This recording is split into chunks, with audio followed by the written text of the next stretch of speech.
from the oldest city in the USA, St. Augustine tonight, with our guest, comedian and storyteller Derek Coghlan, sculptor Frosty Myers, and musical guest Baba Caiman.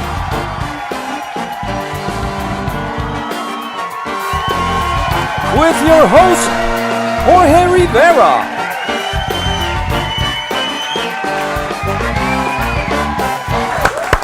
That's it, baby. We're looking at you, St. Augustine. We're looking at you, St. Augustine. What a beautiful day. But tomorrow the weather's supposed to change. It's supposed to get rainy. But right now I want to thank Garrett Brothers for this beautiful, beautiful set. Mr. Garrett Brothers is planning some expansion that we'll tell you later on some other shows. Also, I want to thank, Salt Life. Salt Life. Did you see the spread? Did you see the... I mean, that's the kind of spread in Game of Thrones after a great victory you have. Yes, that was wonderful. Also want to thank Dog Rose Brewery. They brought us this wonderful keg of their Ramble Red Ale. That stuff is awesome, awesome, love it. I mean, so many people give so much to this show, I sometimes want to cry because you'd never expect that kind of support, and then it's all there, and they all want to be so much part of this show. So I thank, once again, Salt Life, Dog Rose, and Garrett, who's given us this wonderful, wonderful, wonderful, wonderful thing. Well, if you saw in the news, you know, we saw Notre Dame. That was sad, the burning of that church. If you've never been in it, sorry, you missed it. It's a beautiful icon.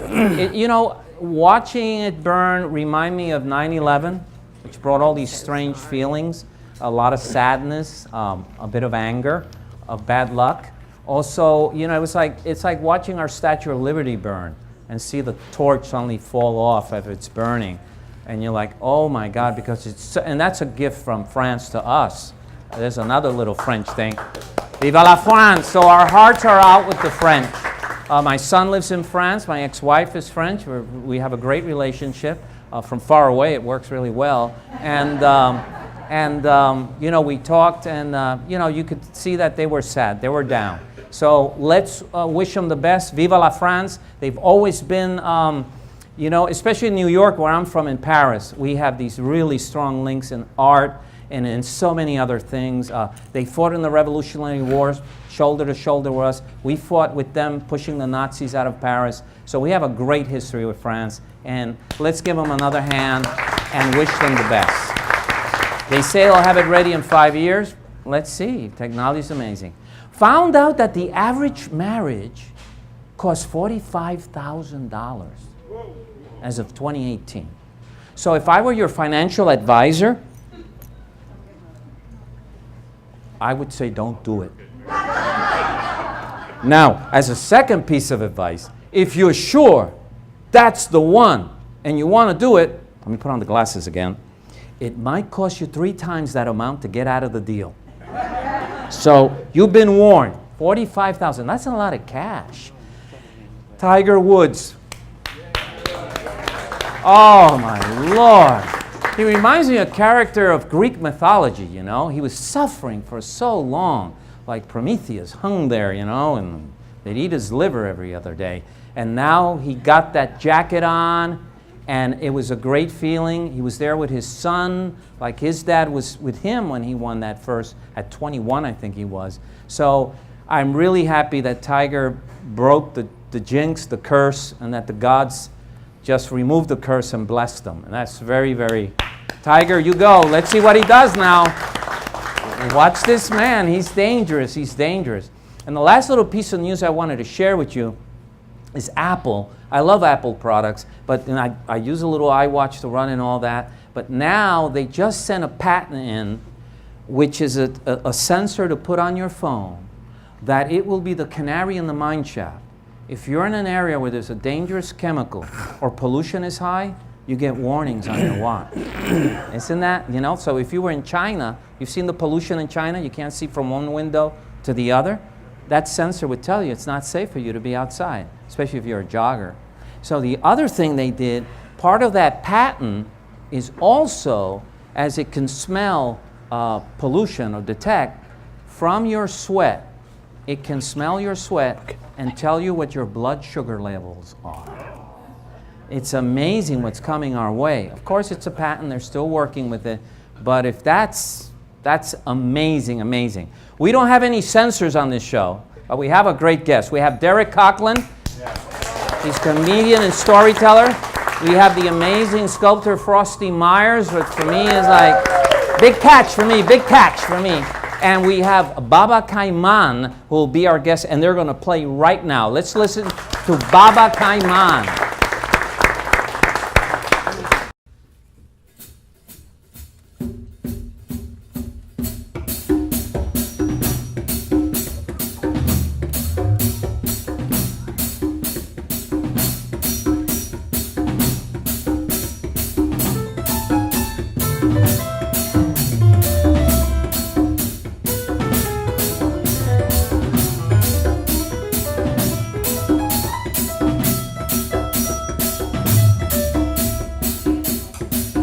Lelo, laya, lelo, lelo. Yo vengo con cosa buena para mi pueblo. Traigo amor, traigo ese suero que alegra los corazones del mundo entero. Pa'l dolor, pa'l mal de amores, nada como el repique de mis tambores que tira hacia la calle dejando atrás los problemas. Que como decía mi madre, bailando todo se arregla. Pégate un poco más, pegado a los tambores, olvida los temores, el tiempo se nos va. Poco más y mueve esas caderas, mamita, cosa buena que a mí me pone mal.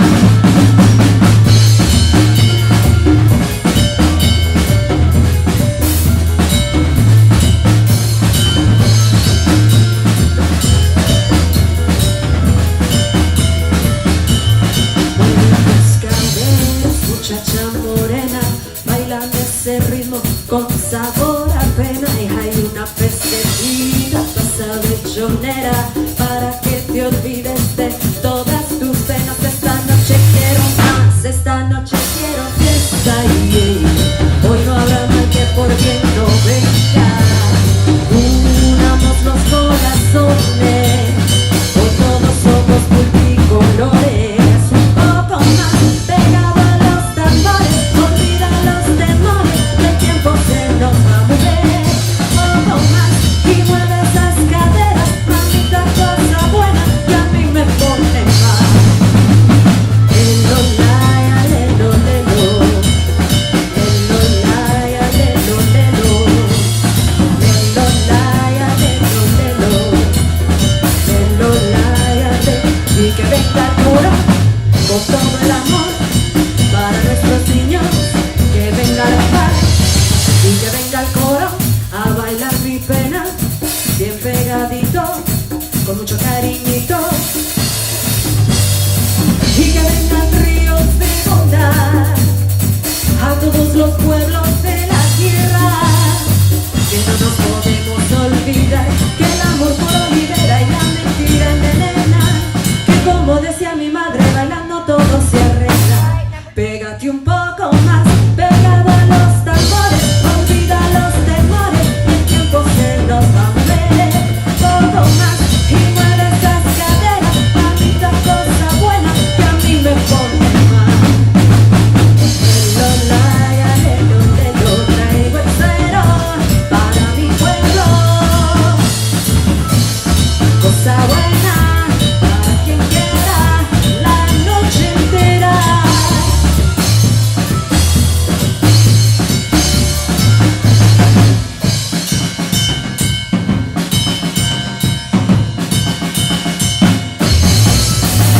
Thank you so much. At St. Augustine Distillery, we're part of a new generation of American craft distillers. Family owned and operated, we are committed to making the best possible spirits using local agriculture. Our distillers make everything by hand, from mashing and blending to distilling and tasting each and every batch.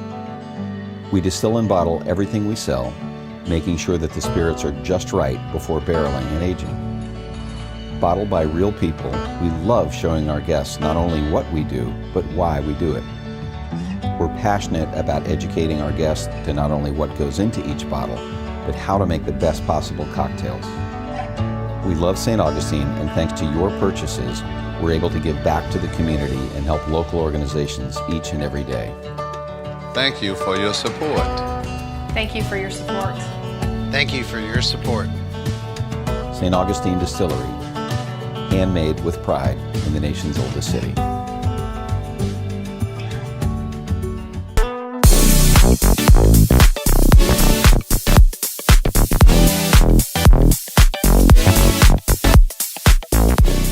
We're back, ladies and gentlemen. We're back with Derek Coghlan. Wow, did you hear that? Man, when I hear those congas, I hear Mother Africa calling. Yes, beautiful, beautiful. I have here Derek Coghlan with me. I run into you everywhere I go. You're the kind of person who's very funny, wonderful stories, and I wanted to have you on the second season, never got to. I'm so happy I got you here in season number 3. Delighted to be here. Oh, yeah. So your full name is Derek Coghlan? Derek Coghlan. Okay. Now those Irish names, I have a hard time because that's Coghlan, and you're like, how do I pronounce that? Yeah, that's part of our charm. We have unpronounceable names. It's terrible. Wow, Yeah. wow. And so you were born in Ireland? Born in Ireland, yeah. Whereabouts? Well, I was born in Dublin, but only because Dublin was the nearest hospital to my hometown. So I was born in the middle of the country, about 50 miles from Dublin. Mm-hmm. And my mother did not want to give birth in the house again. So that was it. So you were number 2, number 3? I was number 2. Okay. Yeah. Were there more to come? There were more to come, yeah. Okay. All Irish right. family. My parents got together, once every 9 months, kind of thing. So, so when you think of your childhood, those early years, high school, college, would you say it's Ireland? Oh yeah. I went all the way through school. I came here after I left college. Oh yeah. Wow! And you came here. You were how old then? Just turned 21. And you came to where? I came to Jacksonville, Florida. Jacksonville, Florida. I didn't know. I saw Miami Vice. Jackson was in Florida. I thought, yeah. All right. I was wrong. You were very wrong. So now, was there culture shock when you got here? Yes, that's a very kind way of saying it. Yes, massive. Massive. Yeah. Well, there was no culture, so I was in permanent shock. So then, what were some of the first things you had to deal with? The heat. Oh wow, yeah. So I land in Jacksonville Airport. You walk outside, and you just get pummeled by this heat. I'm from this blasted sun-served rock in the North Atlantic, and there's no way I'm prepared for the stultifying heat of Northeast Florida in June. And then, so there's no sidewalks as well in Jacksonville. There's no sidewalks. There's no public transportation. It's just this wide open kind of nothing. Yeah. That people happen to live there. Yeah. That's about it. I'd ask them, where's the sidewalk? And they'd be like, hey man, you need a car. Car. Obviously. Yes. It's in Europe it's so easy to get around. You don't need a car. Well, New York City's like that too. Though the subway now is really, really bad, and they're trying to figure out what to do in Manhattan with a deteriorating subway. So now you're here, and what had you studied in school in Ireland? So I studied English and history and classics because I didn't want a job, basically. I thought, let's embrace poverty all the way. I would have taken philosophy class, but I couldn't find where it was. I think that was part of the admission. So I studied English and history and psychology and classics, and so I became a bartender. Which gives you the ability to have a big spectrum of topics to talk about. Yeah, and bartenders, we love to talk about poetry and Shakespeare and it's your regular Tuesday evening. Yes. Was there a sonnet in Shakespeare's Julius Caesar? That kind of thing. So now you're in Florida, and so what was your first job? Did you have any family here? Did you know? No family, but I had a friend who had come out a couple of years earlier. Okay. So I ended up working with him, and we worked at a television reconditioning factory at a place called Caravan Trail off of Arlington.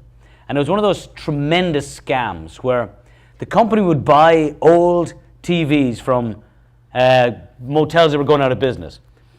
And so you can imagine like the old wooden cabinets with the broken knobs, cigarette burns on the top of them, that kind of thing. And we would recondition the televisions, which basically meant we would sand down the cabinets, spray paint them black, take the old knobs off, put cheap knobs back on, and then hang a tag on it, box them up in new boxes, and sell them to different motels. But we wouldn't fix the TVs at all. And it was a great job for about 6 weeks, and then the police shut it down. That's what we call in New York a racket. Okay? Yeah. It's a good money-making racket. It was that. Yeah. So now, did you decide to do something else with your life? I mean, you're young. You're in your 20s. Well, this was right off the bat. So I came down to St. Augustine right after that, and came down A1A over the old Volano Bridge. If you remember the old Volano Bridge, a terrifying experience if you're on a bicycle or trying to walk. Even driving was a bit scary. But came over that, turned the corner at the carousel, and it was Blarney Stone. Oh, yeah, right? where Cortese was. Cortese's used to be, it's now the cheese wheel again. And if you remember the Blarney Stone, we should talk. And so it was a guy from New Jersey who had an Irish last name. Turned out he'd never been to Ireland. He had a fake Irish last name. And our first clue was he spelled it wrong. And so he hired me and my friend. And we told him we'd worked in the bars in Ireland. We had not. And that was it, and we stayed. Oh, wow. Never left. You found out that he was what? He was Jewish, and he'd never set any time in Ireland ever. But he'd seen the Blarney Stone bars in New York and thought, what the heck? When I was the Blarney Stones, when I was a struggling actor, those fed us actors, man. Yeah. They'd have really cheap food, and there were nights where beer was like a nickel or something, which was a huge thing in New York City, where now, oh my God, I think, yeah, you give your firstborn for a cup of coffee or something like that. I would give my firstborn for a cup of coffee. So now so you liked St. Augustine when you first came? I loved St. Augustine. I pulled into town. It was a revelation. You know, after Jacksonville and the TV job, you come down here and it's beautiful. And so eventually you made yourself. You taught in Ireland. Is that true for a while? I did. I taught for a year in Ireland, and I absolutely hated it. Oh wow. So I came here. High school kids? Or High school kids, yeah. Mm-hmm. And they were all, younger siblings of my friends. My younger brother was in the class. It was great. But so I bartended for probably 7 or 8 years, and then I woke up one morning in Jackson, Mississippi. Not entirely sure how I got there, and I thought, this can't go on. So I decided to go back to try and teach, get it out of my system, and so I actually got a job. Wow. Yeah. I was working again at Cortez's. I came. Oh wow. And I was waiting tables at Cortez's, and I was talking to a couple of ladies one Saturday afternoon, and they said, "We got the perfect job for you." And they got me a job teaching at Landrum Middle School. Oh wow. Did you have to take you already had your college degree. But Yeah, I had my degree, so I had to get certified. Okay. So they gave me 2 years to get properly certified. Okay. And it was a pretty easy. Okay. All right. And what do you think about teaching now? So 23 years later, I like it. Oh wow. Yeah, it's pretty good. Wow. And you're teaching now where? I teach at Nice High School. It must be fun sitting in your class. I don't think it is. No? No. I don't think it's fun at all. And what are you teaching? I teach juniors and seniors. Right, but subject-wise? I teach English. Okay. Badly. Uh-huh. Yeah, to people who, for the most part, don't want to be there. So it's great. Uh-huh. Kidding, the kids are great. All right. They're way better than we were. They're way better than I was. Okay. And that guy. Uh-huh. And now you won the award, the Best of St. Augustine by Folio, Best Comedian.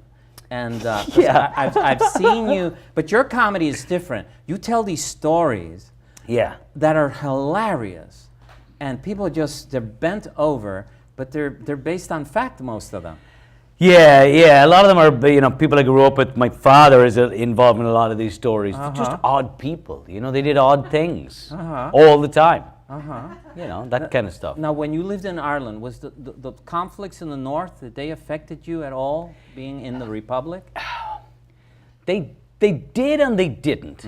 They didn't because we were 50 or 60 miles away from the border, but they did because it was a constant. There was always something happening in the Republic. There was always something going on at the border. Somebody was always getting shot. But when you grow up with it, there was a term one of the English Home Secretaries coined in Northern Ireland, and he said that they're used to an acceptable level of violence. And it was funny. Last year after Parkland, that phrase came back writ large for me, where in America today, we're used to an acceptable level of violence with regard to school shootings, with regard to guns, and it's a terrifying situation where we just nod our head and go, oh.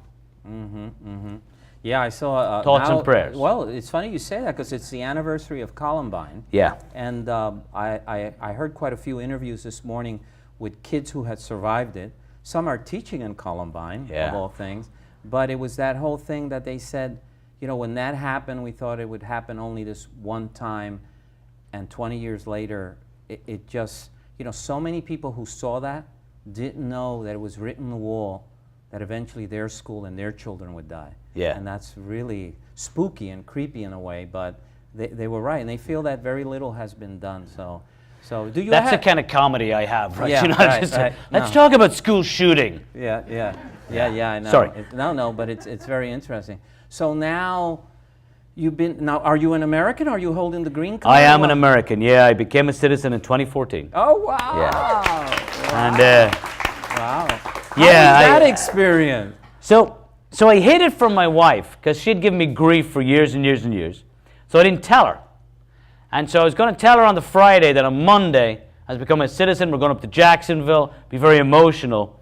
And so I told her on the Friday, and she said, I can't go. But she had a good reason. Yeah, she was working on a PhD, and she had to be in class in Gainesville.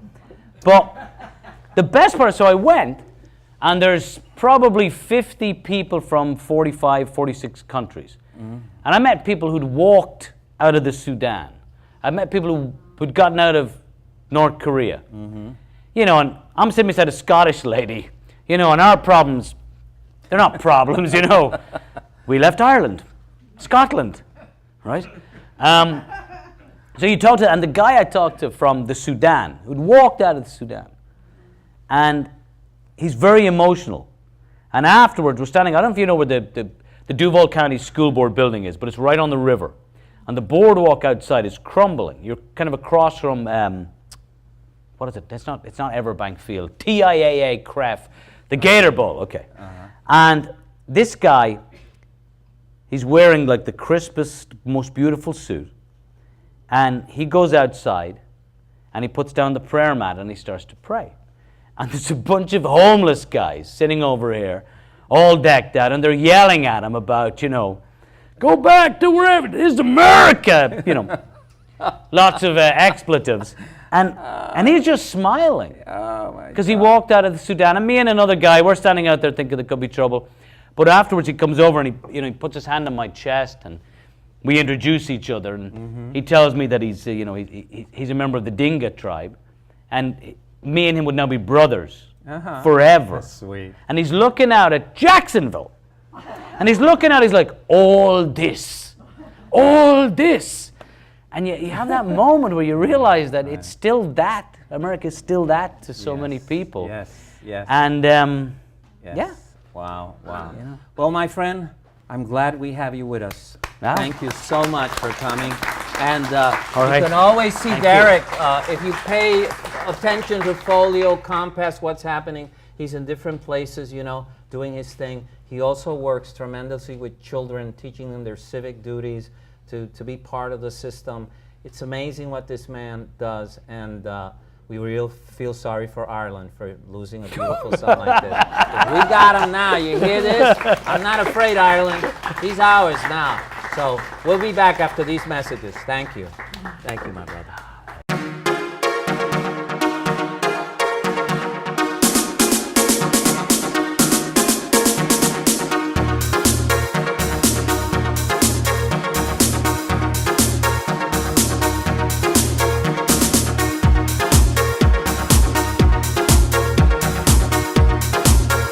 My background is French culinary, so we definitely have a European style to what we do. But I think also we're lucky with what we get around here as far as produce, so we're very spoiled with that kind of thing. Being able to get our vegetables delivered weekly, go out to the farm and pick up our cheese, things like that. So we're very influenced by our environment. Sourcing the way that we do seasonally is definitely something that keeps us creative. It keeps us doing something different every day.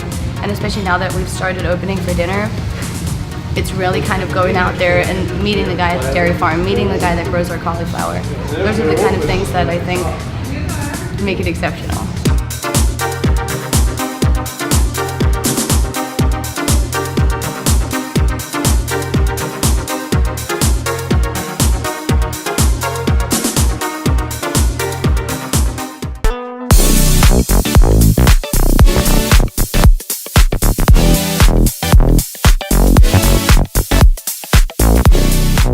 All right, people, we're back. We're back. We're back with Frosty Myers. You know, I don't know Frosty very long, but he's become one of my favorite people. We've had a chance to talk. First time I met you was a short interview I did for FirstCoast.tv with your upcoming documentary, the Art and Times of Frosty Myers.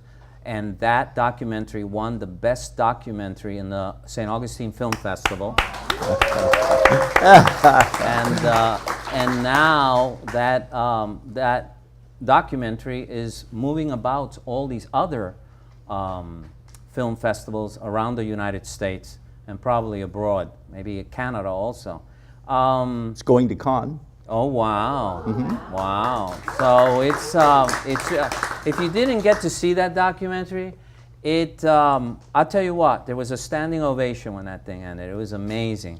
And for those of you who don't know Frosty, Frosty was really, really big. And what were your big years in art, my friend? Oh, 2015, 2017. So No, I started being an artist when I was 17 years old, 18 years old. So I've been doing this a long time. Long time. All right. Now, you were born in California? I was born in Long Beach, California, which is right. the hot rod capital of the world. And so I'm a car guy just by osmosis. All right. And so when did you first go to an art school? What was your first art school? I went to the San Francisco Art Institute Wow. in 1958, 59, Wow. and 60. And that's before San Francisco became a real city. Just to show you how old I am. And San Francisco's great. And I got a chance to go back there not that long ago, and it turned into a major city. And it's just whoop-de-doing like New York City is, you know. Now, did you think that's when you went in that school, did you think that school really kind of gave you a foundation or a direction where you wanted to go? Yeah, the great thing about art school is that you get a studio and you get like-minded people that don't know what they're doing, and so you're looking okay. And art school is great, and it depends on getting this one teacher that can give you some confidence and steer you in the right direction and stuff. Right. So that's a piece of luck. But if you want to be an artist, art school is good because it shows you, if you're lucky, what not to do. All right. So don't waste your time. Well, I don't know. Right. It's like the man said, you know, grade school kids, every other kid is a genius. You know, by the time they finish school, 1 in a million is a genius. So school sometimes, well, it's not for everybody. Right, dismantles creativity and a lot of the Yeah, stuff. it's a difficult question. Yeah, that actually. reminds me of Leo Buscaglia, the educator. So now you come out of school, what do you do? Well, I went to New York because San Francisco was still somewhat provincial in the late 50s, and we were looking to New York because this incredible revolution had happened where Jackson Pollock and de Kooning and Mark Rothko actually did this started this incredible renaissance and actually took the thunder from Paris and moved the art scene from Paris to New York City, where it still is. So it was a big time, and it was great to be in New York. I mean, if you're a kid, anybody, you go to New York, and man, it is exciting. The subway is rumbling under your feet, and you're in these canyons. Was there a shock when you left San Francisco and suddenly walked into this concrete jungle? Oh yeah, it was like, it was amazing, and I loved it. I mean, it was like exciting. And the music scene, you know, we had music in San Francisco too. We had some great jazz clubs and the Grateful Dead and Janis Joplin. But when you get to New York, it's a different thing, man. It's also the music capital of the world. That time, yeah, definitely. So if you had to describe your sculptures to somebody, if you say to someone, I'm a sculptor, I probably see a marble statue in my head. What would you tell them? I don't do figurative work, so it's very hard to explain what I'm doing. But I'm actually doing this work for myself. I'm trying to get somewhere in my head, and so your and medium, usually I have many different mediums. I've done a lot of different things. Is it metal? I'm basically a metal sculptor. I've pushed around a lot of metal, but it's all non-objective. It's not people or fish or birds or any of that stuff. I mean, it's the real thing. I mean, I'm trying to do something that no one's ever seen before. And that's the great thing for sculptors, is that you can make something, bring it into the world, and that shape has never been there before. So that's an amazing moment, you know, and it's like that doesn't happen all the time, but that's what you're working for, something completely different. And you don't know quite where that information is coming from.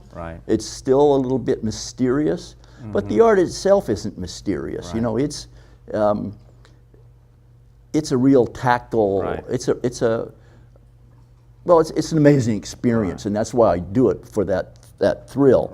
And it's hard to get that thrill. It doesn't happen every day. When you go in the studio, you don't know if that's going to happen or not. You know, and you can have some really dried up times. Well, in Soho, at the entrance of Soho, is your sculpture there still? Yeah. Which is, what, 8 stories high? Yeah. Along the wall. Is that an untitled sculpture, or does it have a title? It's been titled The Wall because it's the wall. You know, it's a big blue wall. It's 125 feet by 150 feet, and it's painted blue, and it has these green beams that come out over the side, 5 feet over the sidewalk. So at first it's sort of a mystery. People don't know what it is. And it's been there since 1972. That's a long time. In a city that tends to knock things down constantly, it's amazing. Well, the city saved That's called respect in New York, my friend. Yeah. Well, it's a big outdoors piece. It's very hard to get an outdoor sculpture in New York City, any city. There's very few of them in St. Augustine, and there should be more. You know. Anyway, the landlord wanted to take that wall down because they were doing these giant vinyl signs, you know, and they're very lucrative. Progressive, very lucrative. He was offered a small fortune to get this wall down.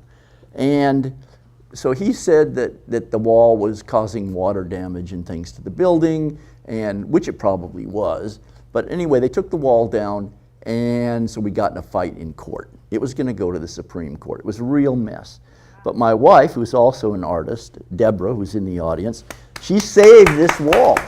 An amazing person. She also made the movie, The Art and Times of Frosty Myers, which is, we thought it was going to be a 20-minute documentary on moving from New York to St. Augustine.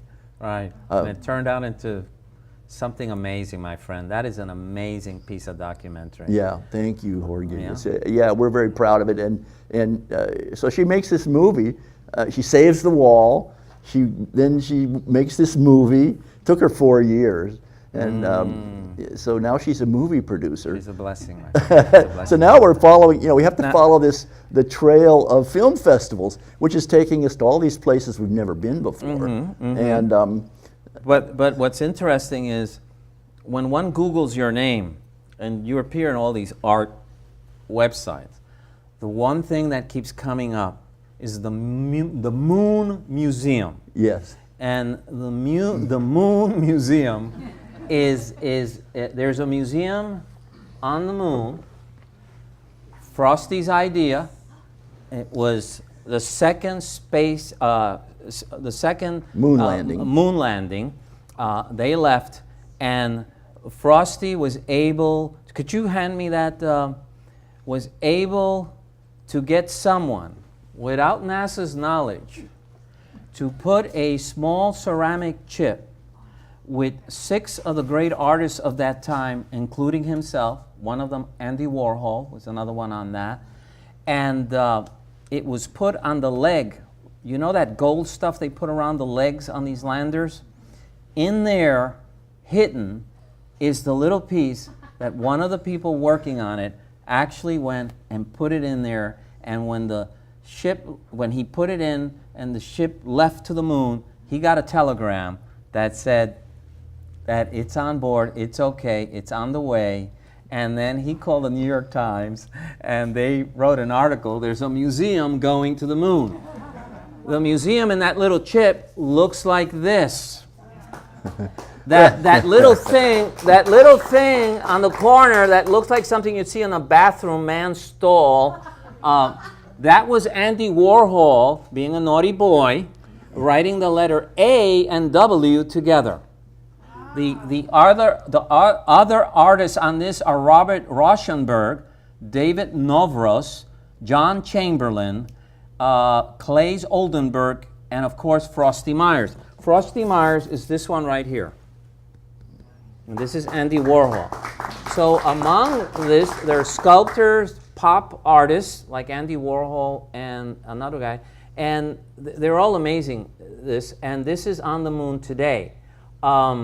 I saw on PBS History Detectives, and they went in search of your wafer, and they interviewed all these people. It was amazing. Yeah. And at the end, the guy from NASA said, "Yeah, that's up there." Yeah. You know. And so it's amazing that there's a museum on the moon. If you're ever on the moon, it's free. Oh yeah, be sure to see it. Hold your breath. It's free, and it's open. But it's amazing that you come up with this idea.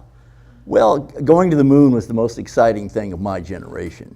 You talk to the kids today, they say, going to the moon, all you need is a couple $1 million, and SpaceX can get you there. You need to know some Russian oligarchs. But at the time, going to the moon was very risky. It took a huge amount of America's treasure and courage to do this thing. And it was evolution you could see. It's like the salamander coming up out of the soup onto the land. We were going to another celestial body. Wow. And that was big. I mean, really big. And the artists were excited about this. They were, so. But NASA wouldn't return your calls. Well, NASA, frankly, didn't understand this. Okay. They didn't get it. They weren't interested Nerds. in art. Well, they weren't interested in art at all, But this thing was only 3/4 of an inch long by 1/2 inch wide and 1/4 inch deep. So it was small. And it was done at Bell Labs by the engineers that were working on computer chips. Another thing is, if we didn't go to the moon, you wouldn't have a cell phone. And it's as simple as that. So you invest in these big projects like going to Mars, and the technology that is made from that pays off big time. And so now we've learned to make these things is an investment, because the first knee-jerk thing is, you know, boy, that's a lot of money. Why are we doing that? You know, but it's basically the technology. And so if I wanted to see your work, where would I go? Oh, you can see it online. Okay. Go to go to Forrest Myers, www.forrestmyers, one word, ForrestMyers.com, and you'll see some stuff. I do a lot of different things. They're all over the world. Searchlight sculptures. Searchlight laser sculptures. sculptures. Amazing.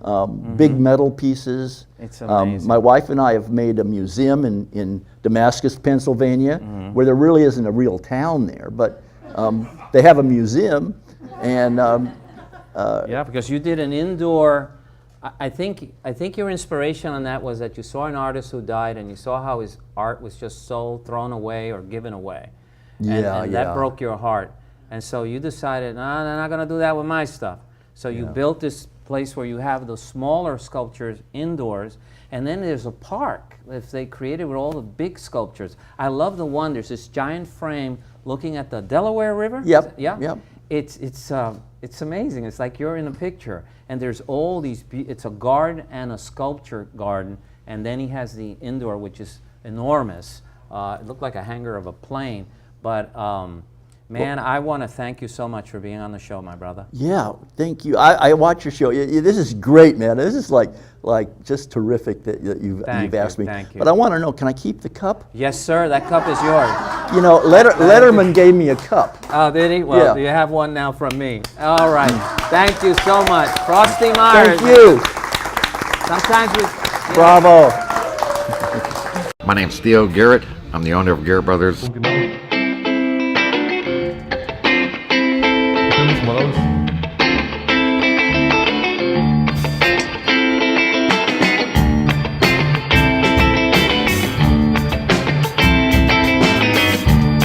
My rule of thumb is I don't take anything in this store that I wouldn't have in my own home. We look for unique pieces, things you can't find anywhere around St. Augustine, and we pride ourselves on that.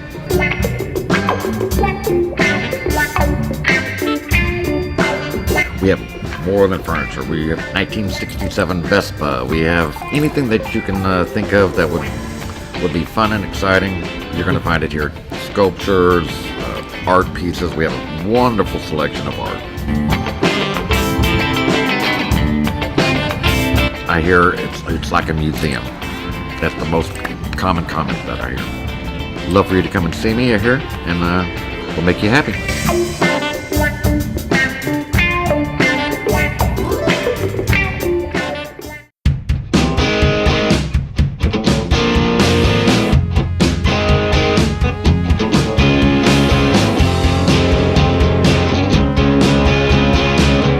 Last year in January.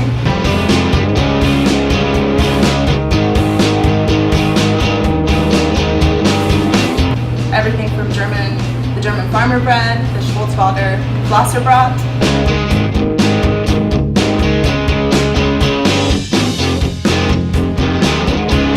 We have Jewish roots as well on my mother's side, so we do challah every Friday. That's available.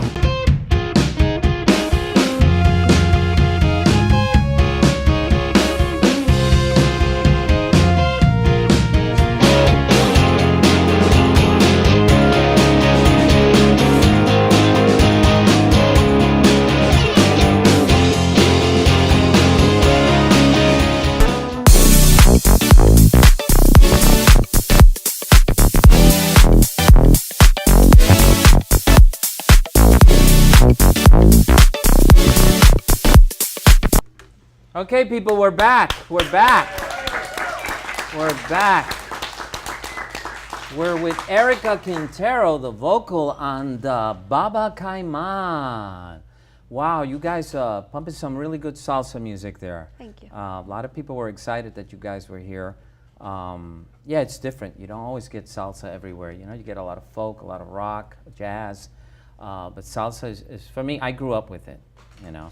So, your full name is Erika Quintero? Yes. That's not your movie star name? No. That's your real name? Yes. Okay. And so where do your roots take you back in Latin America? I was born in Colombia. Colombia. In Bogota, Colombia. Yeah. Bogota. Yeah. And I came here when I was 4 years old. Oh, wow. And I lived in New Jersey for most of my life, New York and New Jersey. And then I married my husband, and we came down to St. Augustine for an opportunity that presented itself, and here we are. Oh, wow.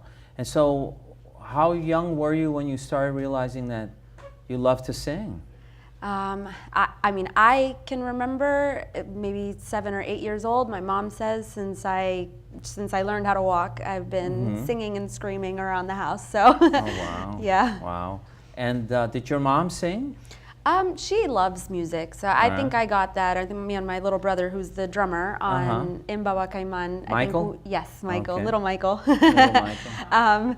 Yeah, I think we have that kind of in our blood from her. She's definitely music has been in our family since I can remember. Wow. I can remember waking up and the first thing that was on was the radio, okay. and we cooked and cleaned and danced and everything to music. So Do you remember what you used to listen on the radio? What you liked that you listened on the radio? We didn't have much of a choice. If you know, Latinas really kind of have their music, settled before we even had a chance to say anything. So my mom would listen to everything, salsa, merengue.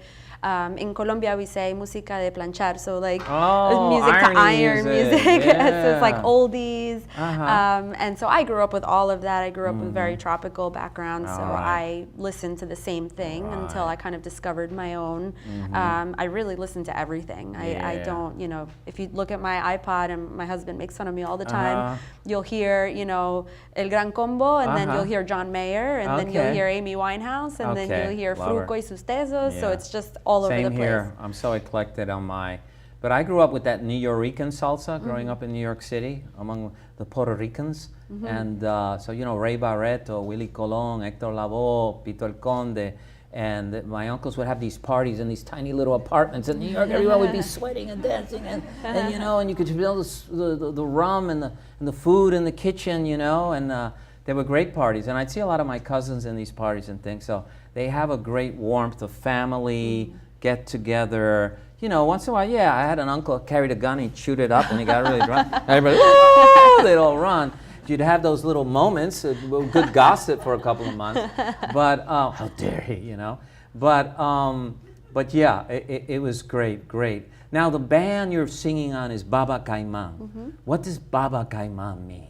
So what we wanted to do was, we are an English and Spanish Latin fusion band, and we wanted to kind of, unite find a common ground between our culture, the Latin American culture, and Florida. Okay. And we found that most of what we had in common was the gator, the alligator. Oh, the alligator. So we have a small alligator in Latin America, and it's called a Baba Caiman. It's a small one. It looks cute, but it's not at all. It's very dangerous. And the gator here in the U.S., so we decided to call the band Baba Caiman.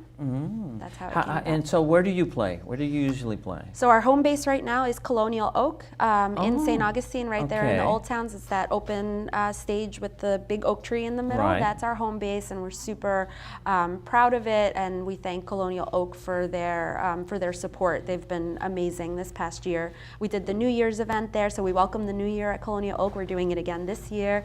We're actually going to be there this Saturday, so we're really excited about that.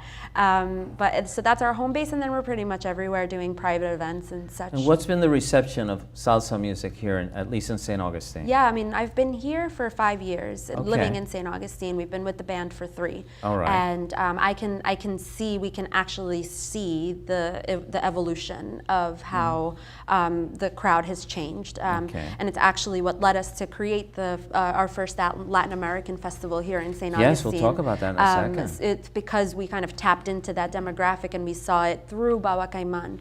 We saw how, our gigs were, maybe 100 people in passing, and now we are, I think we have about 300, 400 people every time we play. Right. And it's just, people come up to us and tell us, thank you so much, I feel like I'm home. To your point about, house parties, that's what we bring. We bring a house party feel, and we, people dance and they sweat and they drink, and they, when the show's over, they say, I feel like I'm at my parents' house, I feel like I'm back home. So I think that's one of the things that we absolutely love about what we do. And on the gringo side, a lot of them travel Latin America. They're in Costa Rica, or they go here, and hearing this music again brings them all these beautiful memories of, you know, the beaches, the food, the places they went with it. Even if they're in Brazil with Zamba, you know, it's that we have that rhythm. We can, you know, my Puerto Rican friends, those drums always take us back to Mother Africa. But it's so, even parties I used to go to of African students in East Germany, I remember, you know, they'd be doing ding ding ding ding and there was a lot of it, like, and they knew all these salsa bands. They knew at least the Puerto Rican bands that I grew up with. Oh, Ray Barreto, yes, you know. And it was a lot of fun. Now, introduce the band for us. Who are the band members that you have? So we have Raúl, who is from Jumbo, Cali, Colombia, and he's our percussionist. So he's on the timbales. Raúl. He plays the timbales, he plays the bongos. He's like a one-man band on his own. And then we have little Michael, who's my brother. He's on the drums. Drum man. He's from New Jersey. New Jersey. He's a Jersey guy. Garden State. And then we have Jose Piña, who is from Venezuela, Arriba, Venezuela. He's on the bass. And then myself. And then yourself. Now, you have this festival coming now. Yes. It's May 4th. It's going to be at Francis Field. That's right. And what's the goal of this festival? Absolutely. So the main goal is to unite. It's to educate. You know, we realized in doing extensive market research in St. Augustine that we had never had a Latin American festival in St. Augustine, so it will be the first Latin American festival in St. Augustine's history. And we are super excited. It is going to be a totally immersive environment. We're going to have a vendor marketplace selling authentic arts and crafts, and we've scouted far and wide for them. We have folks coming from Texas and Virginia, and then mostly local, which is amazing.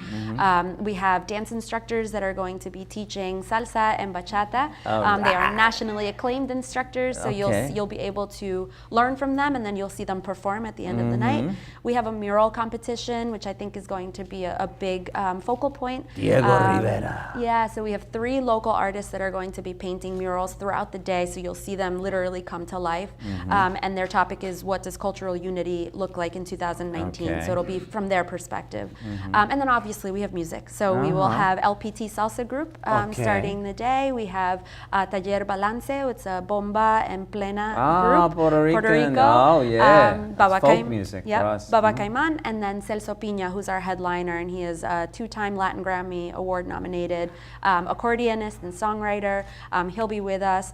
But really, you know, all of that, we have soccer clinics and baseball clinics and, you know, a ton of stuff and activities.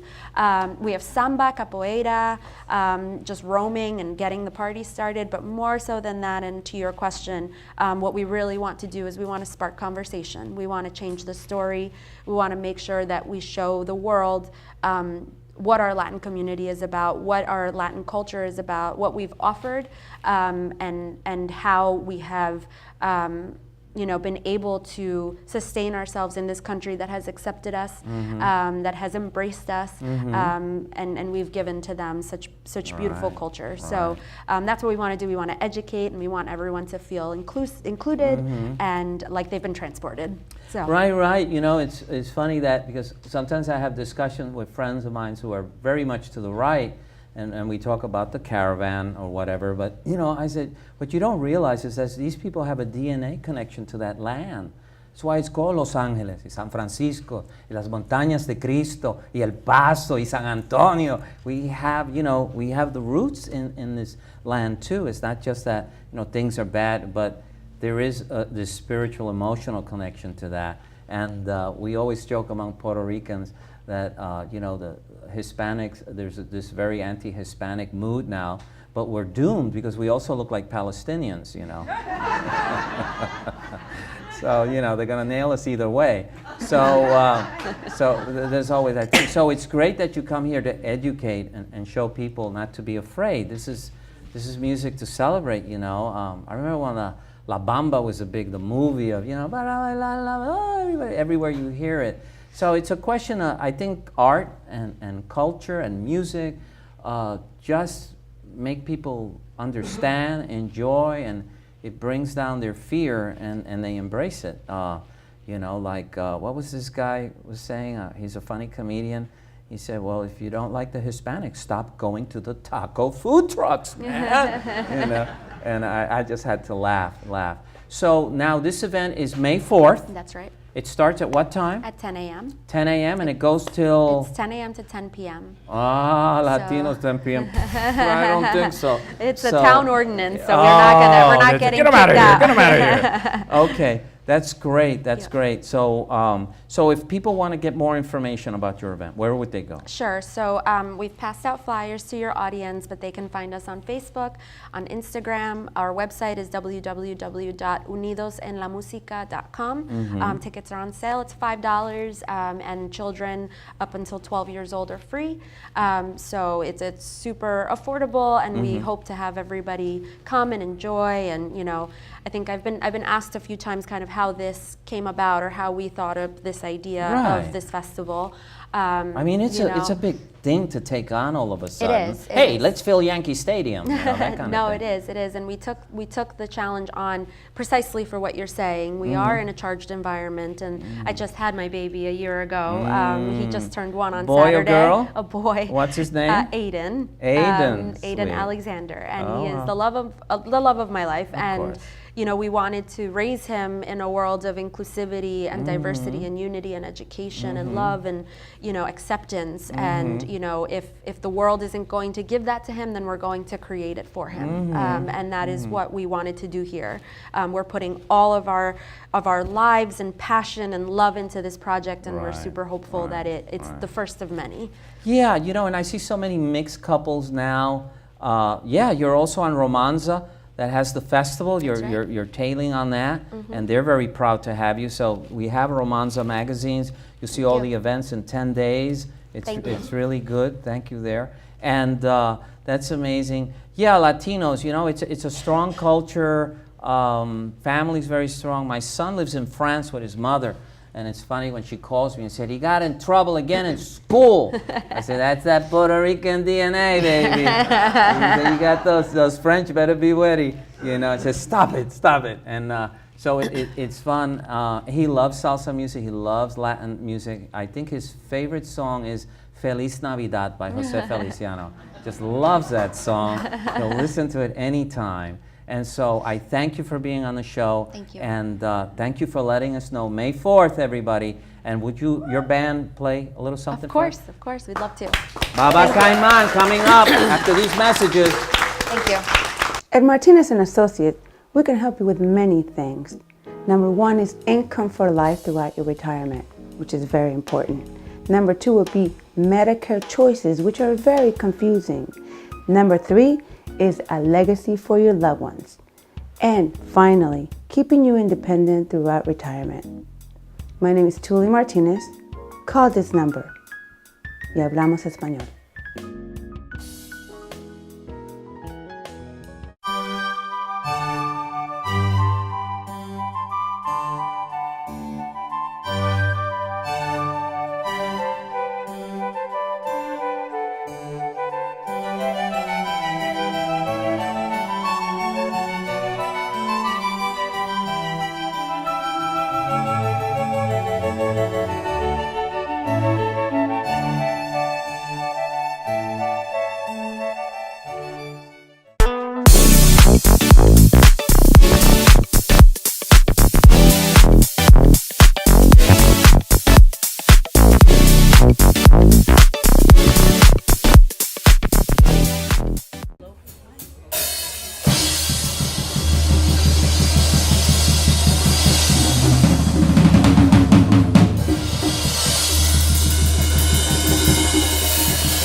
Me marchó y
no nos vayas a dejar.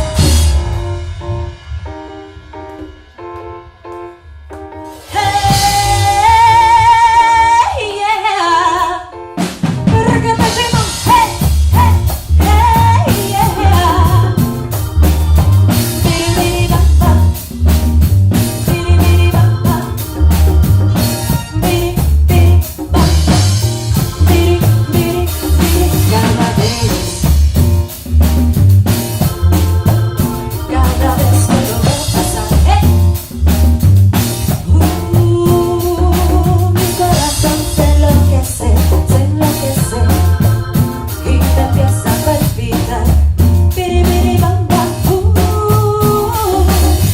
se emociona, ya no razona, no lo puedo controlar. Hey, hey, y se emociona, ya no razona y me empieza a palpitar. Me canta así, así. Biri, biri, bam, bam. Biri, biri, bam, bam. Biri, biri, biri, biri, biri, bam. Ah, biri, biri, biri, biri, biri, biri.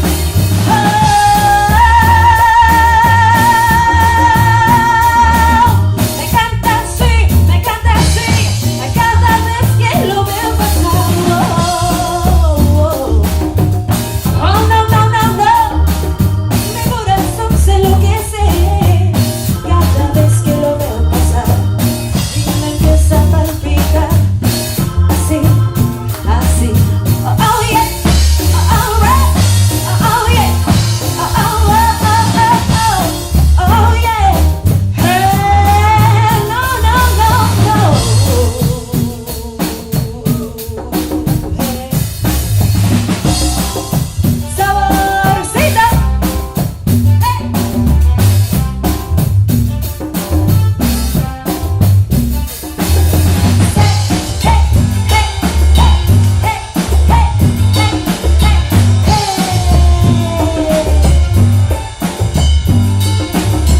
Siento algo que me mueve, un ritmo que me hace bailar. Coge todo su pareja, todos vamos a gozar. Baila, baila esta cumbia, mueve, mueve la cintura. Todos las manos en alto y griten, griten con locura. Hey, hey, hey, hey, hey, hey, hey, hey,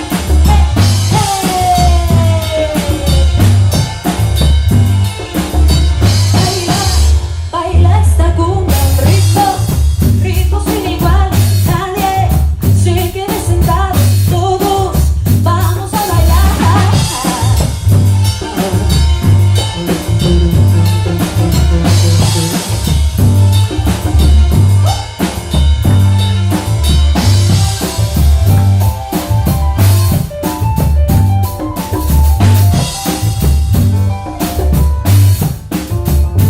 Saborcito.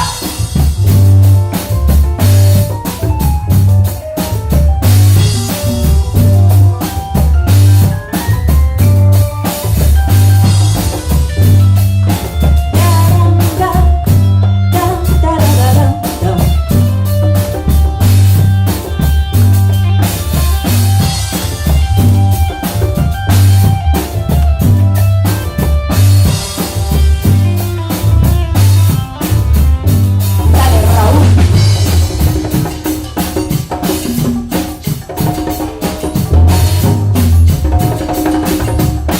Yeah. Baila,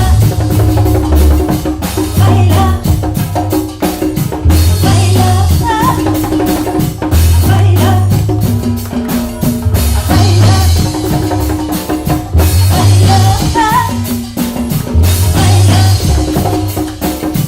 baila,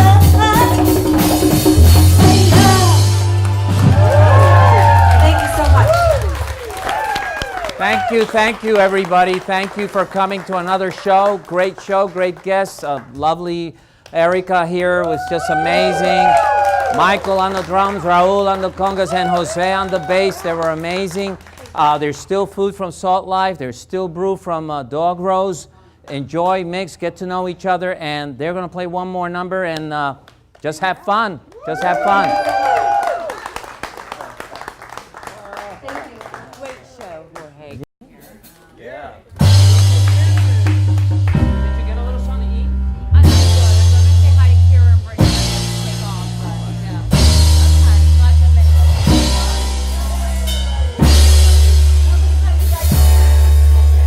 First I was afraid, I was petrified. Kept thinking I could never live without you by my side. And so I spent so many nights just thinking how you did me wrong. And I grew strong, and I learned how to get along.